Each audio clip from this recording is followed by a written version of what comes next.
What up, Cavs Nation? I'm your host, Ethan Sands, and I'm back with another episode of the Wine and Gold Talk podcast. I'm joined by Chris Fedor. You know him, you love him, and we also got Jimmy Watkins back on the pod. He was with us during the playoff coverage, giving us his insight, and he's a columnist with cleveland.com. So, guys, obviously we got to get into the nitty gritty. JB Bickerstaff was dismissed as the Cavs head coach earlier this morning. It is Thursday, and we are recording this around 1 p.m. Eastern Standard Time. Chris, original reaction to what is going on and what you feel about this dismissal? Yeah, guys, I just felt like it was the move that President of Basketball Operations Kobe Altman and the Cleveland Brain Trust felt like they needed to make. This is a really, really important offseason. Everybody understands that. The Cavs have gone through their rebuild. They have gotten to the play-in tournament. Then they've gotten to the playoffs in back-to-back seasons. And for them, it's about trying to take the step, going from a good team to a great team, trying to get to the same level as Boston, Philadelphia, Milwaukee, and some of the other teams in the Eastern Conference. And it's about evaluating everything related to this organization. Do we have the right coach? Do we have the right players? Do we have the right core group? Do we have the right complementary pieces? Do we run the right offensive system? All of those different things. You have to evaluate all of those if you're trying to take this step, which is very, very difficult in the NBA. And the whole looming Donovan Mitchell situation. His contract situation hangs over everything that the Cavs do this offseason. And I think the Cavs just looked at their situation and said, JB Bickerstaff had success as a coach. JB got us to this particular point, but we need somebody a little bit better to take the next step. We need somebody who's better with X's and O's. We need somebody who has more modern principles. We need somebody who's a better in-game manager. We need somebody who the players in the locker room believe in and trust and have confidence in. And I just think the Cavs came to the conclusion that JB wasn't that guy. For them to take this step that they're trying to take, they need somebody different with a new voice, with new ideas, and maybe somebody with a better potential to impact a 7-game playoff series. It's one of those. The Cavs are trying to.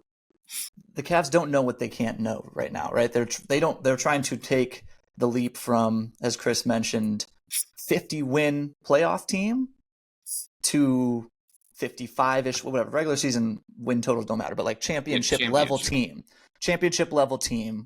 and that's just like you have to. I think you have to have a. It's hard to do that when your coach has also never done that. Like for everyone to be learning that process at the same time is difficult. And I also like some coaches, as I wrote a little bit this morning, like some coaches are foundation builders, culture setters. I think JB Bickerstaff did an excellent job of doing that, of getting the Cavs here. But he also had some help. Like the jump from, it's really hard to get out of where the Cavs were, toiling away in the lottery to where they are now, 50 wins. But like you can get there by drafting Evan Mobley, trading for Donovan Mitchell, to get from where they are now to the next step. It's a shorter climb up the ladder, but it is fraught with more obstacles. There are so many great teams that are at or above their level right now. So you need to have a difference maker as a coach in some of these playoff series. And I think that, again, JB Bickerstaff did a ton of great things to establish a defensive culture in Cleveland and build the Cavs back up from a really dark place. But I think three playoff series, 2 postseasons worth of samples, the Cavs took a look at that and said, okay, we need to shake this up a little bit. Yeah. I don't think this decision was about not appreciating what he accomplished to this point. I think there is appreciation from the organization about the things that JB did to pull them out of the darkness of the rebuild. And I think they'll forever be grateful for that, because I think there's a recognition from everybody, and there should be a recognition from everybody that the Cavs are not here today, right where they are, coming off back-to-back playoff appearances, coming off their first playoff series win without LeBron James in more than 30 years. They're not at this point without JB. There was no guarantee that they were going to get the right guy after the whole John Beilein disaster, right? Their previous coaching search was an epic failure because they went with John Beilein. He was completely in over his head. He did not belong in the NBA. And they found the right guy to fix that problem. And it was JB. It was just about the future of this team and whether he's the right leader to take them to the next level. And Kobe Altman basically said that in his press release. And I'm surprised that Kobe went where he did in terms of, like, it requires difficult decisions to chase a championship. But that's essentially what he means. This is very similar to me, and I've drawn this comparison a number of times on this podcast, and I've written about it for cleveland.com. It's very similar to me with what Philadelphia did when they had Brett Brown. Thank you so much for getting us through the process, but we need somebody else to take that next step. And they identified somebody else that they thought could take them to heights that Brett could not take them to. And I think the Cavs feel the same way about JB. I think they feel like he has a ceiling as a coach, and he's reached it. Chris, I know we talked about the poll that we put out for subtexters earlier this week to discuss if JB should remain as the head coach of the Cavs, and that was a really close one. It came out to be 51% saying no and 49% saying yes. Mm-hmm. And now we put out a poll today saying to all of the Cavs community, asking whether they are satisfied with this move, with this different change. And Chris, this is surprising. The question was, are you in favor of the Cavs dismissing JB Bickerstaff? 319 people said no. 291 people said yes, out of 610 votes in the last maybe 2 hours. And we've talked about how fans have said, oh, good riddance, time to get rid of him. It was about time that happened. And now the numbers are saying differently. Men lie, women lie, but numbers don't kind of situation. But obviously we got to get into what happens next from this scenario. Who are we looking to next? And I think it is more so from the top down.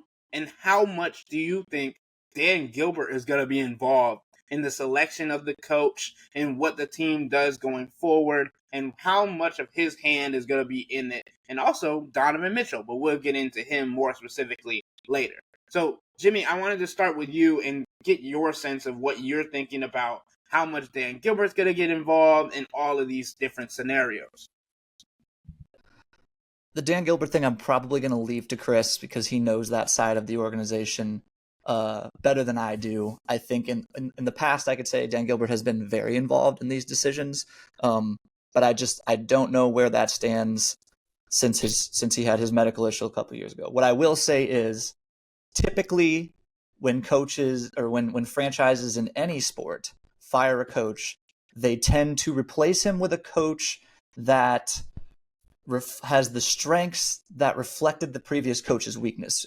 What I mean by saying that, if you're firing a defensive coach, like the Cavs are with JB Bickerstaff, it is more likely to me that they are going to now hire an offensive coach, because that's where the Cavs' shortcomings showed up in the playoffs, right? Like this offense struggled mightily to put up passable efficiency for two straight postseasons.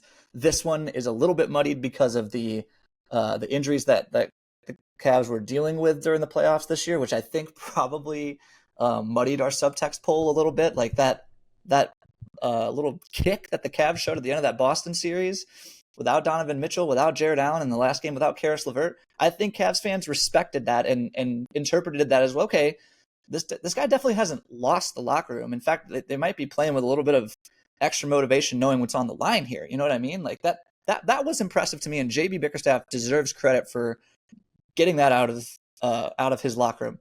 The flip side of that is that the Boston Celtics like to play around a little bit. But I think that going forward, the Cavs are looking at an offensive-minded coach, and ideally, again, we're talking about the opposite of the guy you just fired. One who has done this before. This can mean a lot of things, but we're, preferably an established coach or a coach who has been a head coach before, who has maybe spent some time as an assistant with an established coach, like someone who can slap their resume on the table and say, hey, I was here during this really difficult playoff time, and this is what it required to push us over the line in this series, and this is what I can do for you. Chris, I want you to get into what you've been hearing around the organization and how much you think Dan Gilbert's going to get involved, because we all know that if there's somebody in the media that's going to know, it's going to be Chris Fedor. I think there are a couple of things. I think the direction that the Cavs go with this hire will tell you a lot. Dan Gilbert in the past has always tried to think outside the box. Dan Gilbert in the past has always tried to make the splashy move, the one that's going to create the biggest headlines on ESPN's Bottom Line or any website, right? When you hire just some assistant coach that is becoming a head coach for the first time, that's not very splashy. That's not something that's going to create the big, bold headlines. Look at his past. He tried to hire Bill Self. He tried to hire Tom Izzo. He hired David Blatt. That was something that turned heads. He hired John Beilein. That was something that turned heads.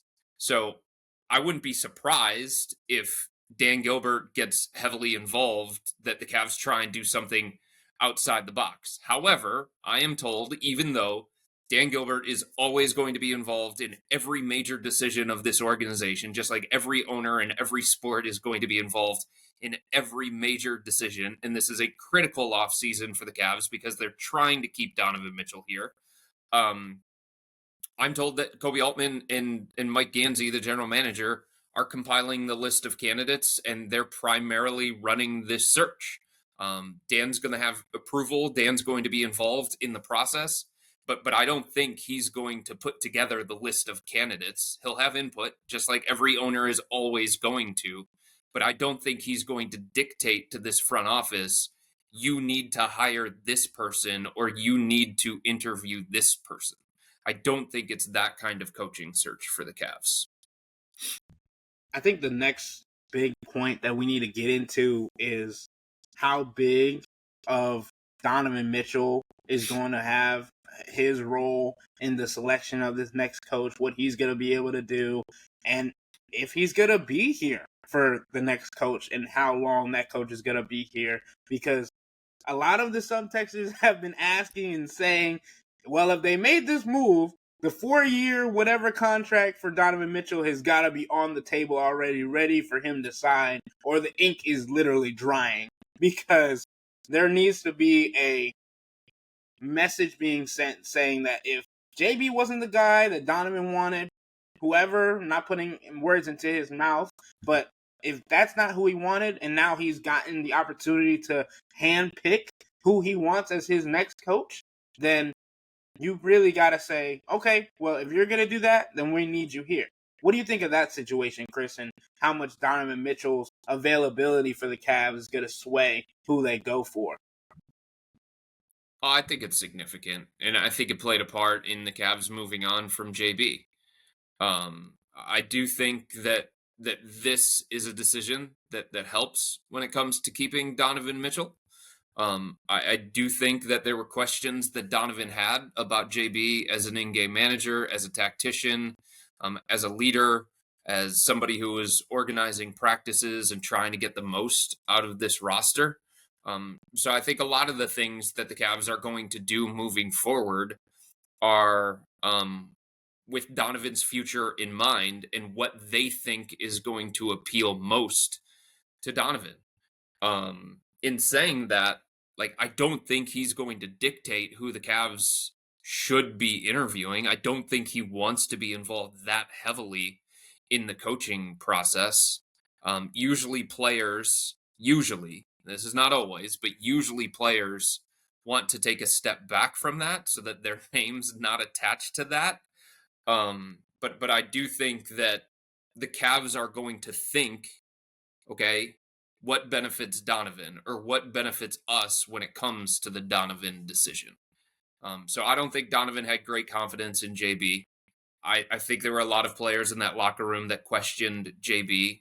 They openly questioned his strategies, his game management, his practice habits, all that different kinds of stuff. And now I think you can fairly say that for the most part, the players in that locker room are ultimately getting what they want here.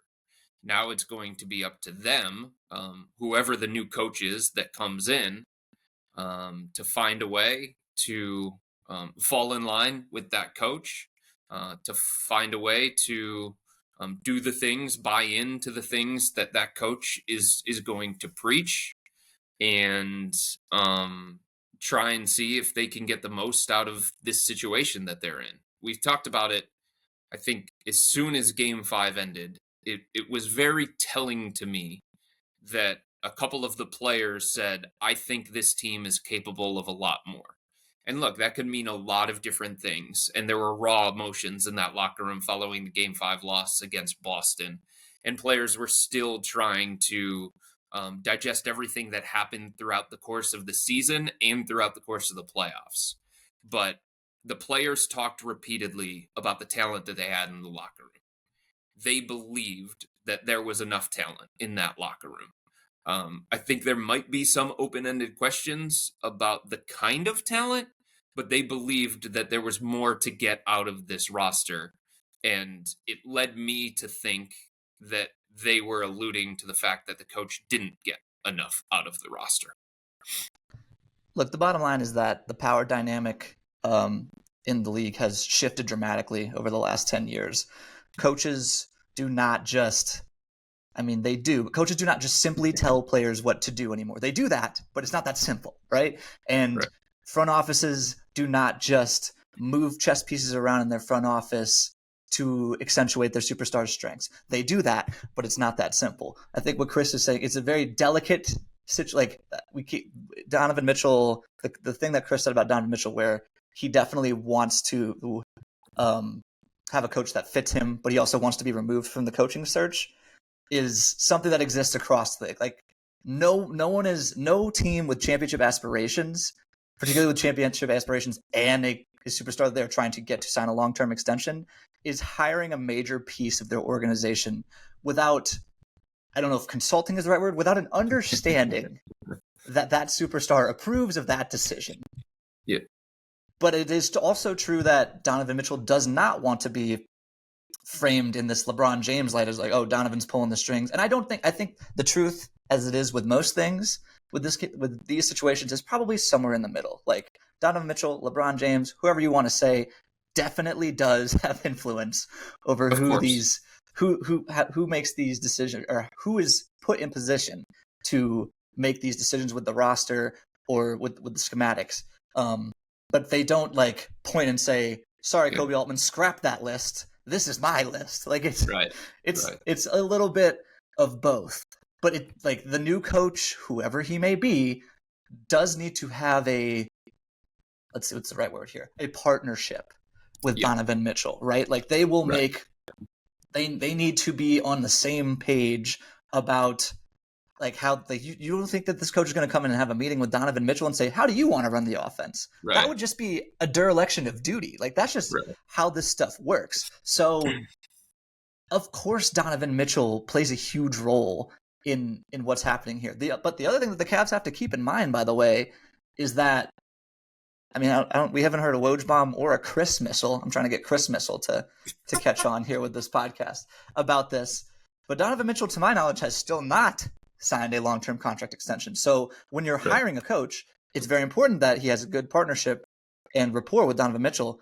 It's also possible that Donovan Mitchell may not be on this team for the entirety of this coach's contract. Right. So you got to pick the right guy independent of Donovan Mitchell while also picking the right guy in Donovan Mitchell's mind. And I know that sounds confusing because it is. Like this is a very tight needle that the Cavs are trying to thread right now. So I'll give an example because I don't think this is Donovan specifically saying, this is who I want. I don't think he's going to the front office saying, this is my front runner, da-da-da-da-da. But because Donovan looms over this whole thing, and because everything that the Cavs are going to do this offseason is going to be with Donovan in mind, in one way or another, I do think that they're going to take an interest to Johnny Bryant. Johnny Bryant is the associate head coach of the New York Knicks, so he obviously has a quality resume to begin with on his own. He has been learning under Tibbs for the last couple of years. Before that, he was in Utah with Donovan Mitchell, with Quinn Snyder, and Donovan has said numerous times that he would not be the person that he is today or the player that he is without the tutelage of Johnny Bryant. Now, that doesn't mean that the Cavs are only going to look at Johnny Bryant and no further than that.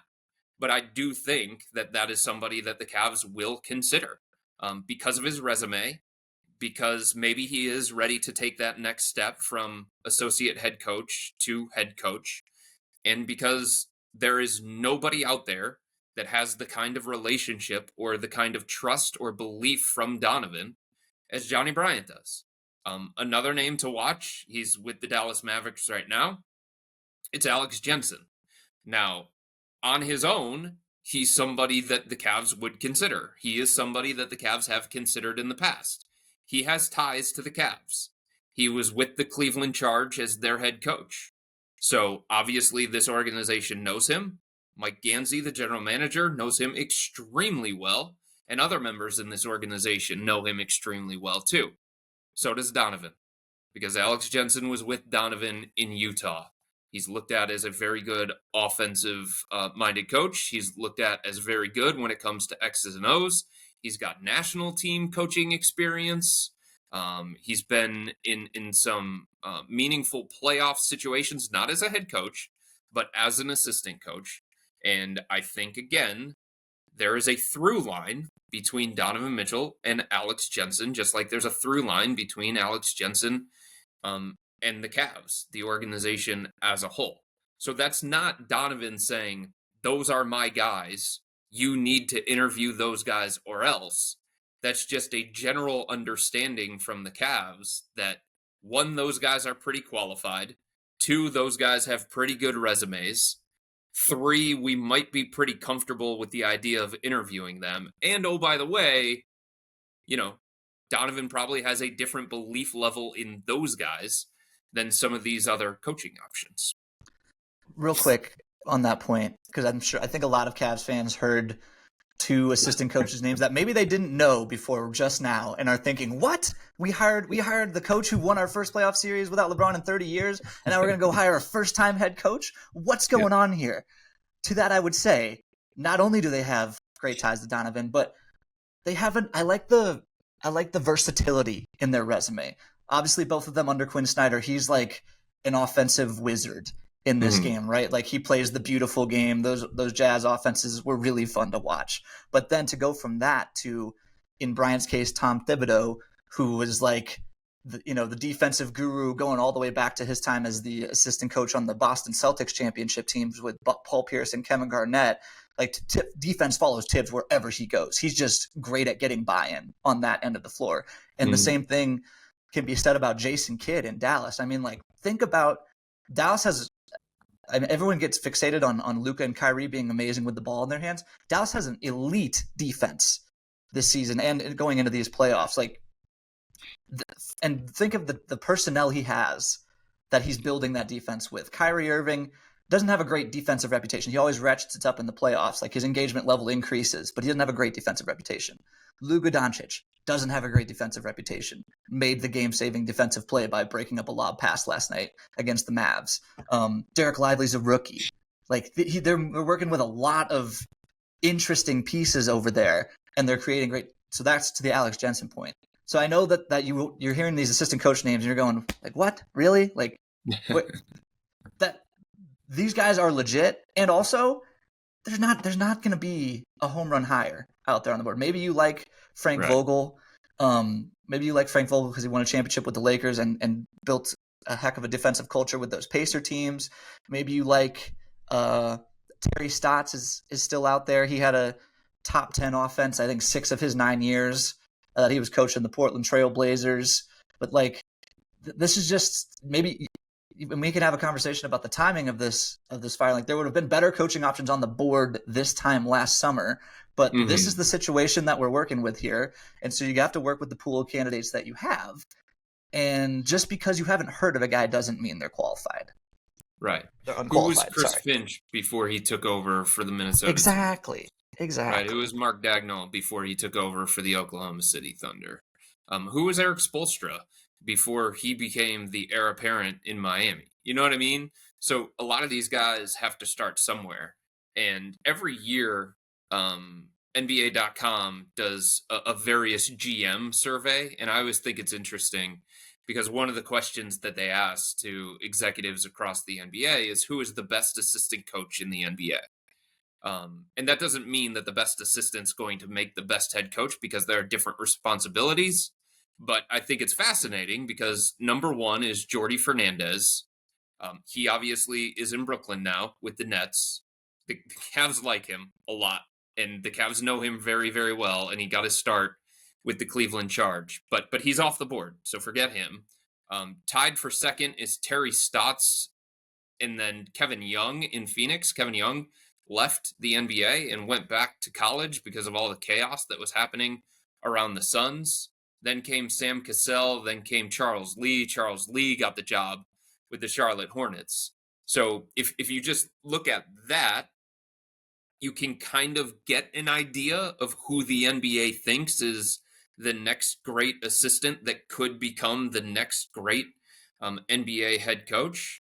Some of those guys still available, other guys no longer available, and that list goes on and on and on because every general manager or every president of basketball operations has to have a catalog in mind of what happens if our coach leaves, or what happens if we want to fire a coach, or what happens if we think this coach isn't the right fit for us. Who do we go to? That Rolodex has already been created because every smart executive is thinking ahead like that. You guys got into it, man. I mean, first of all, insane that y'all came up with all of that insight and coming in and putting that together. That's why people listen to this podcast, because you don't get that anywhere else, especially as quickly as we about to put this out. And like you guys were mentioning, Chris generously put together a coaching list of potential guys that could be on the Cavs radar that we made a poll out of and sent it over to the subtexters to get their opinions and things of that nature. And I mean, that is why you subscribe to Subtext, to be able to give your opinion, to be able to have your voice heard. And so I went over to the poll site and I just checked it out. I literally published this poll probably right at 1 o'clock when we were about to go live. And the vote count has already gotten up there. It's almost at 100 people. And Kenny Atkinson is in the lead. And like I said, there is 9 different guys on here.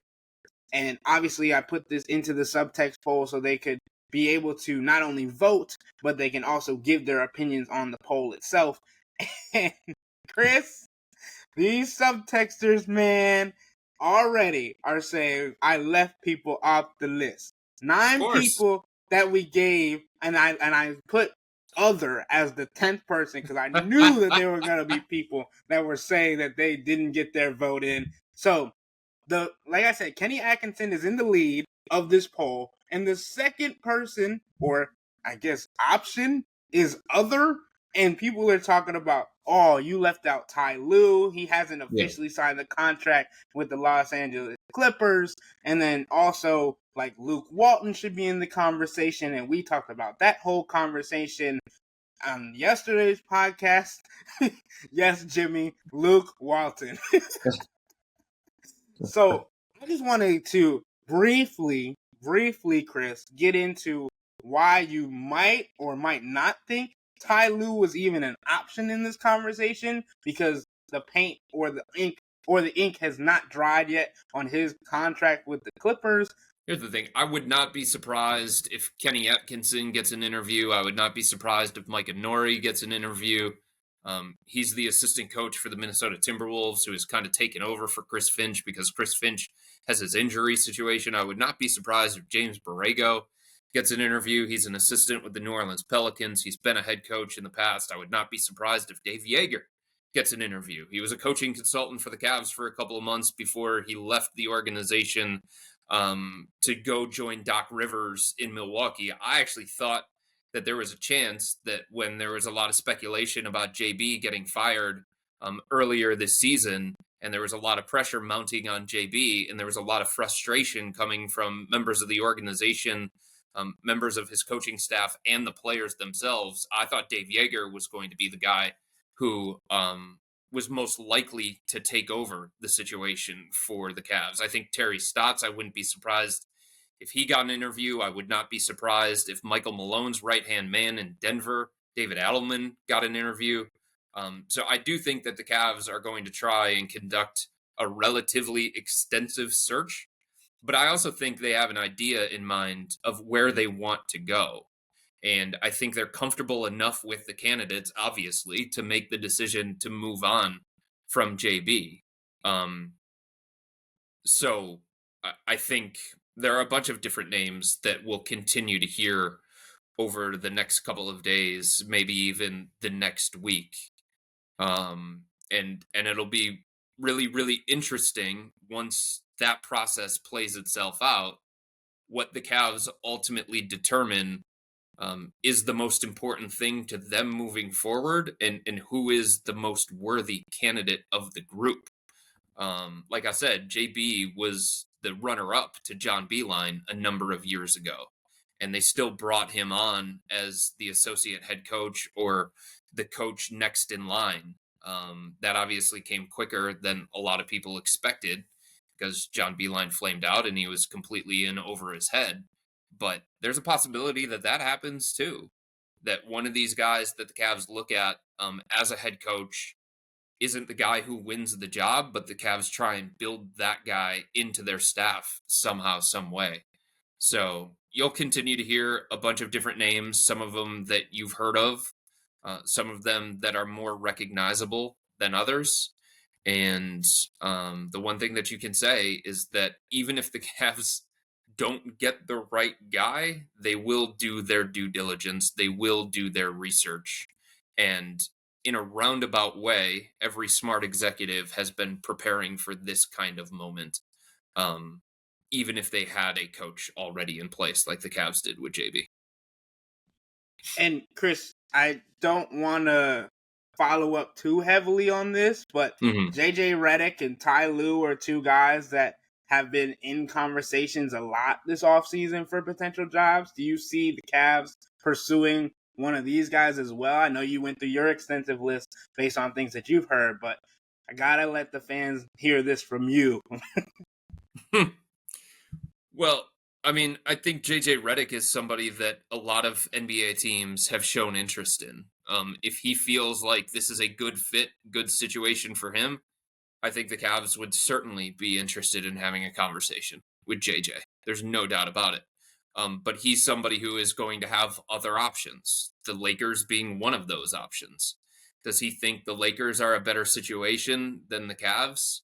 Would he be willing to hear out the Cavs? I think there are things that JJ would like about the situation. I think there are things that would make this situation difficult for JJ coming into a place as a first-time head coach. And Ty becomes fascinating because Ty was just done with the organization at the time that he ended up going elsewhere. And at the time that the Cavs decided to move on from him and go to Larry Drew, who was on Ty's staff. And Larry Drew, I still remember it to this day, was like, don't call me the coach, call me the voice of the team. I don't have a new contract that calls me the coach yet. Call me the voice. So, like, that situation, when the Cavs and Ty decided to go a different direction, that was a young, rebuilding team that needed a whole lot of development. He was coming from a team that had all these legitimate championship aspirations and all these different trips to the playoffs. And the sense that I got is that Ty just didn't feel like he wanted to be a part of that rebuilding process, and the Cavs felt like he wasn't the right coach for that particular situation. This situation's different, right? This is a team that is trying to take the next step. This is a team that's trying to compete for a championship. I just don't know that there's a strong enough relationship between Ty and the rest of the organization that this is ultimately where he would choose. The other thing about T. Lue is that if he ends up becoming available, 29 teams are calling him. And Yeah. I don't know how many rosters the Cavs can make the case that they are better than some of these other 29 teams. Like, seriously, there is a short list of teams that don't believe Ty Lue would be an upgrade over their current coach. He is, man, he's a playoff wizard. Plus, the Clippers are going to put a fat contract in front of him this summer, I'm sure. But to what Chris was talking about with the candidates, first, I wanted to say the most popular coach in any search is other, right? Like, there's the unknown. The unknown is always a little bit more enticing than the known quantities or the known unknown quantities, like the assistant coaches. I personally am intrigued by James Borrego and Kenny Atkinson because they both fit a similar category of coach, which is that I think they're both good coaches. Because I think they have both in the past. They both have head coaching experience, and they have both, in my opinion, overachieved in the previous stops, given the talent that they had on their teams. Like Kenny Atkinson was coaching this spunky Nets team that was still kind of trying to recover from that awful Celtics trade they made. So it was a lot of like, it's like the island of misfit toys, and he turned them into like a really fun team that I think the one year they made the playoffs, and he got an all-star season out of D'Angelo Russell. And it should also be mentioned that he knows Karis LeVert and Jared Allen. I don't know what the future of either of those players are in this organization, but if they're here, that means something, right? James Borrego. To that point, before you move on to Borrego, because I know that you're going to, I had a source earlier today basically call Kenny Atkinson the front runner. Now, that's early on in the process, and no interviews that I know of have taken place to that level that you would want them to, but there was one source that called him the proverbial front runner today. And it should also be noted that Kenny Atkinson has spent the last couple seasons on Steve Kerr's bench in an environment was he there for the 22 title, Chris? I don't quite remember if he was or not. I think he was, actually. Okay, so that's what I'm talking about earlier, where like you have an assistant who can come in and say, okay, I haven't led a team here, but like I was sitting right next to the guy who did, and even in the last couple seasons when the Warriors have not quite like made the same playoff runs, they still have that feel about them, right? Like when the Warriors from October through April, everything they do is geared towards we want to make a deep playoff run. So he understands what it's like to be in that kind of situation. Borrego is similarly interesting because, again, didn't have a lot to work with the Charlotte Hornets during his previous stint, but got two of those teams. One was a top 10 offense, I think they were 8th, and one was a top 11 offense. So, like, we know this guy has the goods schematically, and you kind of wonder, like, what if you did give this guy Donovan Mitchell? What could he do then? So I think both of those guys are interesting candidates for that reason. And I talked to somebody that I know very well in New Orleans who was with the Pelicans, and they said that, their offense basically went to a different level when James Borrego took over and he took the reins of the offense. So that's what he's known for. He's known as a guy who creates a dynamic, diverse offense. He's known for X's and O's.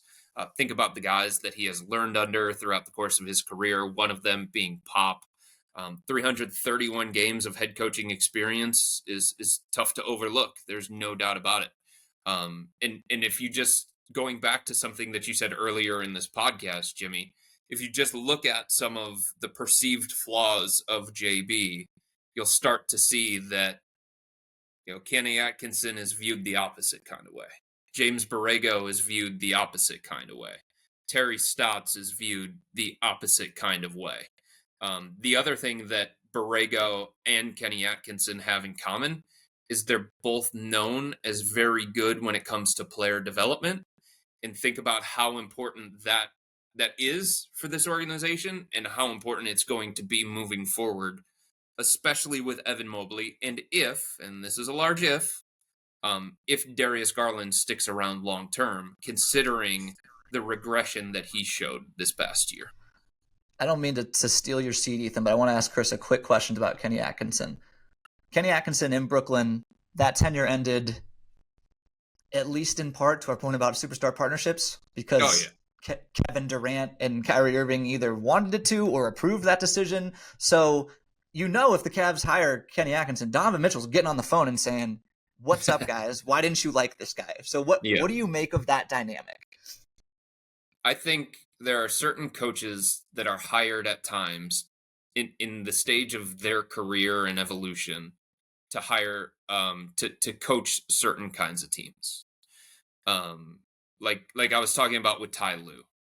Ty isn't the coach, or he isn't perceived as the coach to take over a rebuilding team and get the most out of that team. He's hired to take over a team that is ready to compete for a championship. That is supposed to be the guy to take them to the next level. When it came to Kenny Atkinson, he was hired in Brooklyn to coach like a young group of plucky overachievers in the middle of a rebuild, see if he could instill a culture, see if he could put things in place that were going to make sense for the future of the Brooklyn Nets. And then all of a sudden, in what turned out to be his final season, Kevin Durant decides that he wants to come to Brooklyn. Kyrie decides he wants to come to Brooklyn. It's a completely different team. It's a completely different dynamic. And at that stage of his career and his evolution as a coach, I don't think he was ready for that. And I don't think the ownership change was ready for him to be that. And I don't think players were ready to welcome him into that, especially big-time players with egos, big-time stars. And I think he might be viewed a little bit differently now. So I wouldn't say that it's something because the Cavs also have a superstar in Donovan Mitchell, because they're looking to go deeper in the playoffs and compete for championships, that because of what happened in Brooklyn, it can't work out with Kenny Atkinson here in Cleveland. I think at the time, he thought he was getting one kind of team, and then all of a sudden in his final year, that kind of shifted, and he decided to resign. But coming into this situation, he knows what it is from the very beginning. There's a lot of pressure. There's a lot of expectation. There are some star egos that you're going to have to manage. And I think he's probably better equipped to do that because of his other stops after the Brooklyn one. By the way, everything that Chris just said about Kenny Atkinson in Brooklyn, you can also say about JB Bickerstaff in Cleveland, for what it's worth. All right, fellas. I think that is good place to stop today's episode. We talked about Dan Gilbert's involvement. We talked about Donovan Mitchell and how much he's going to have a factor in this. We talked about the potential candidates for who the Cavs will hire for the next head coaching position for this team. And we also talked about the reasoning why the players and the coaches might have the fit that they will in the next coming season and seasons to follow after that.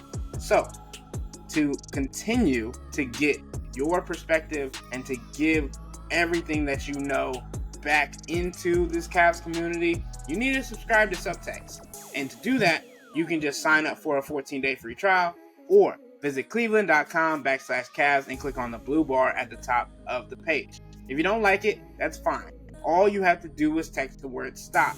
It's easy, but we can tell you that the people who sign up stick around, because this is the best way to get insider coverage on the Cavs from me and Chris. This isn't just our podcast. It's your podcast. And the only way to have your voice heard is through Subtext. Y'all be safe. We out.